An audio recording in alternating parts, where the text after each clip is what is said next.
Taxi Driver merupakan film yang dibuat berdasarkan kisah nyata dari kehidupan pengemudi taksi bernama Kim Han-seok yang mengantarkan Jurgen Hins-Peter ke Gwangju.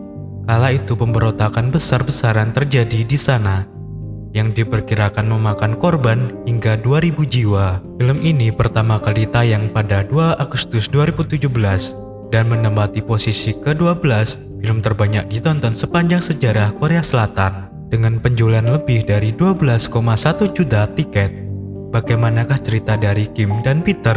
Mari kita lanjut ke ceritanya. Sebelum dimulai, saya nggak akan lupa untuk mengingatkan untuk kalian bahwa konten ini berisi full spoiler. Jadi untuk kalian yang belum menonton, saya sarankan untuk menonton filmnya terlebih dahulu. Karena pengalaman menonton filmnya secara langsung terlebih dahulu tak akan didapatkan jika kamu sudah tahu spoiler filmnya. Tapi jika kamu masih ngeyel buat lanjut nontonnya, maka jangan skip video ini. Tonton sampai akhir videonya. Sebelum lanjut, mari subscribe channel Cerita Film agar kamu gak ketinggalan video-video menarik yang membahas tentang film lainnya. Dan sekarang mari lanjut ke ceritanya. Di awal film, kita akan diperlihatkan bahwa sedang ada demo yang terjadi hampir di semua penjuru tempat. Di sini juga akan diperlihatkan Pak Kim yang berprofesi sebagai supir taksi dan seorang putrinya yang berumur 11 tahun. Mereka hidup di rumah sewa yang cukup sederhana. Pak Kim yang berhutang 100.000 won untuk biaya sewa rumah ini yang nantinya akan melandasi peran dia di dalam film ini. Di sisi lain ada Jurgen Hins-Peter berprofesi sebagai seorang reporter di Jepang. Mendengar ada kerusuhan yang terjadi di Korea, Peter memutuskan untuk meliput langsung ke sana karena saat itu informasi yang didapatkan sangat susah dan minim jika hanya menunggu di Jepang. Ia pun langsung menuju ke Korea, namun mengganti profesinya sebagai misionaris karena dilarang keras untuk reporter dari luar Korea untuk meliput keadaan Korea saat itu.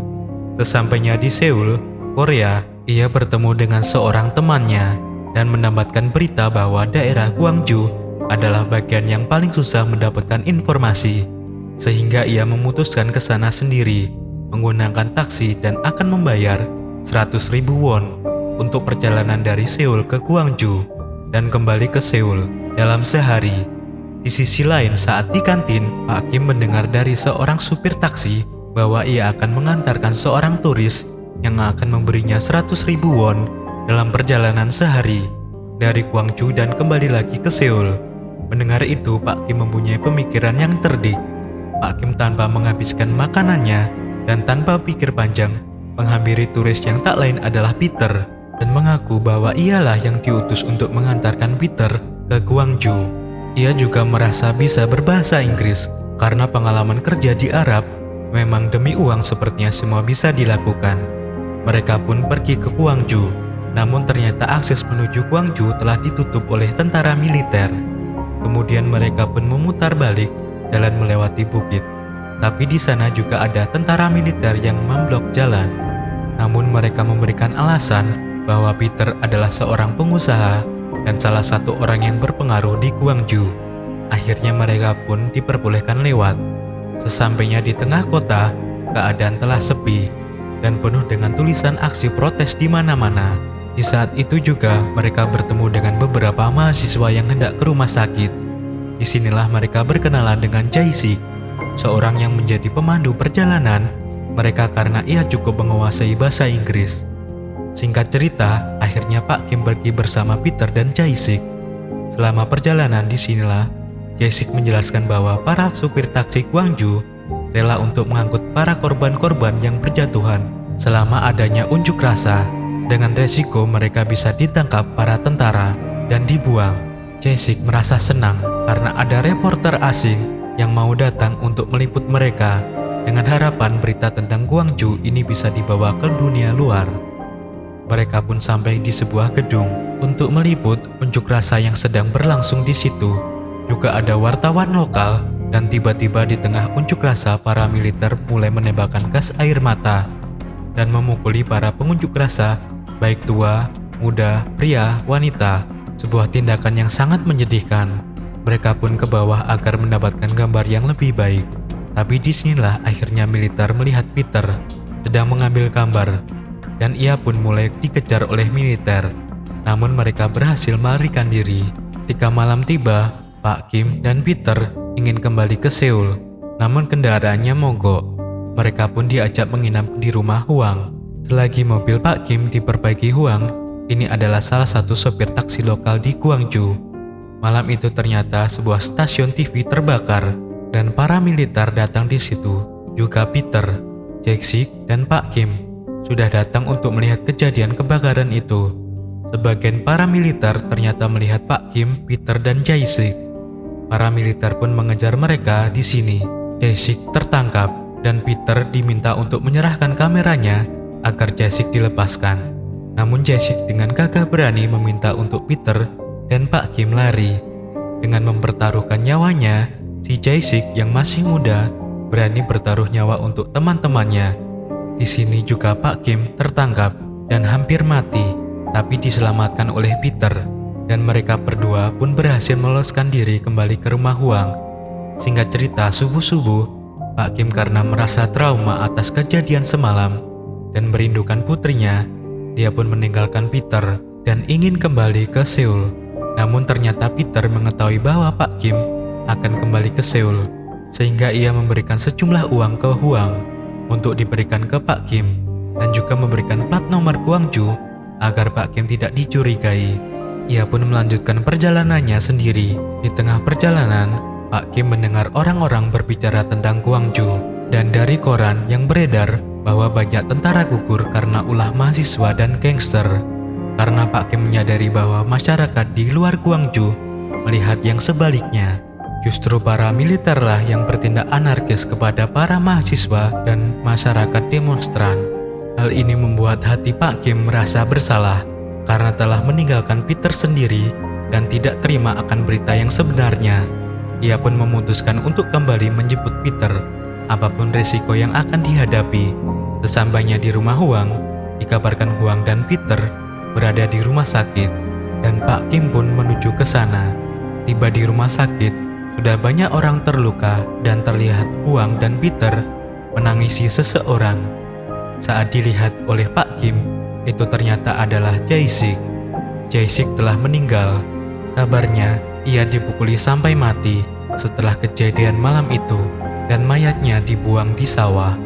Dengan perasaan sedih dan marah, Pak Kim mengajak Peter untuk meliput lebih banyak lagi yang terjadi di rumah sakit. Setelah itu mereka pergi untuk meliput demo yang sedang berlangsung, dan dengan sangat mengejutkan, di sini tentara lebih sadis lagi. Bukan hanya memakai gas air mata, para militer sudah menggunakan peluru. Banyak yang luka dan tewas di tempat. Peter langsung mengambil kameranya dan merekam sementara. Huang dan Pak Kim berinisiatif untuk mengambil orang-orang yang terluka terkena tembakan. Para militer terlihat sangat kejam. Mereka memang diperintahkan membunuh para demonstran. Terlihat jika demonstran yang sudah menyerah pun mereka tembaki. Setelah berhasil menyelamatkan beberapa orang dan mengambil gambar, akhirnya mereka mulai pergi meninggalkan Gwangju. Tinggal satu rintangan lagi untuk keluar dari Gwangju. Mereka harus melewati pos militer yang berjaga di perbatasan.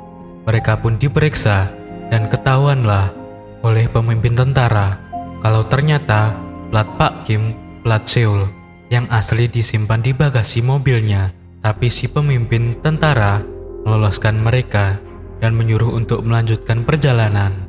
Sepertinya si pemimpin ini juga sudah mengetahui hal yang tidak benar dilakukan oleh militer di Gwangju. Belum selesai sampai di situ, ternyata mereka dikejar dengan para militer yang mengejar mereka malam-malam itu.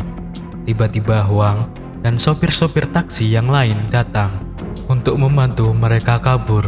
Walaupun semua temannya seperti tidak selamat, mereka berhasil meloloskan diri dan melanjutkan perjalanan kembali ke Seoul. Akhir cerita, tibalah mereka di bandara. Peter berpisah dan meminta nama serta nomor telepon dari Pak Kim, tapi ia malah memberikan nama dan nomor telepon yang berbeda. Akhirnya keadaan Gwangju dapat dipublikasikan dan Korea perlahan mulai membaik. Pada saat Korea telah kembali berdamai, Peter selalu berusaha mencari Pak Kim, namun tidak ketemu. Sampai Peter beranjak tua, dia diundang sebagai pembicara insiden berdarah Gwangju itu.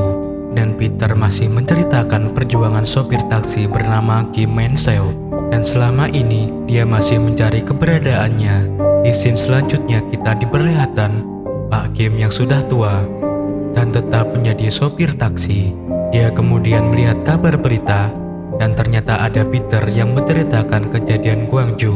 Tapi Pak Kim hanya mengatakan, "Kau sudah menjadi tua gini." Di sini juga ada testimoni langsung dari Peter yang asli dan menunjukkan Pak Kim yang sampai ia wafat pada tahun 2016 ia masih belum bisa bertemu. Film pun berakhir. Masih ada banyak hal yang saya dapatkan usai menyaksikan A Taxi Driver. Meski sudah kesekian kalinya menikmati cerita yang diinspirasi dari kisah nyata tersebut, salah satu yang paling membekas adalah film ini. Benar-benar mengajarkan bahwasanya tak semua pahlawan itu berjubah atau bertenaga super. Film yang diangkat dari kisah nyata pemberontakan Gwangju tahun 1980 benar-benar menampilkan semua orang pada dasarnya bisa menjadi pahlawan bagi orang lain, bahkan negaranya, hanya dengan bermodalkan keinginan dan rasa kemanusiaan. Salah satu yang harus diapresiasi adalah sinematografi Taxi Driver yang begitu memukau situasi panas, kala militer represif, bahkan melepaskan tembakan-tembakan ke mahasiswa, perempuan, dan orang lanjut usia di jalan. Ditunjukkan dengan amat baik, detail, dan terlihat amat real. Belum lagi tekanan penguasa terhadap media yang terang-terangan ditunjukkan dalam film ini, mulai dari melarang peliputan, menggunakan media untuk menyebarkan kabar palsu, hingga akhirnya menghilangkan media itu sendiri.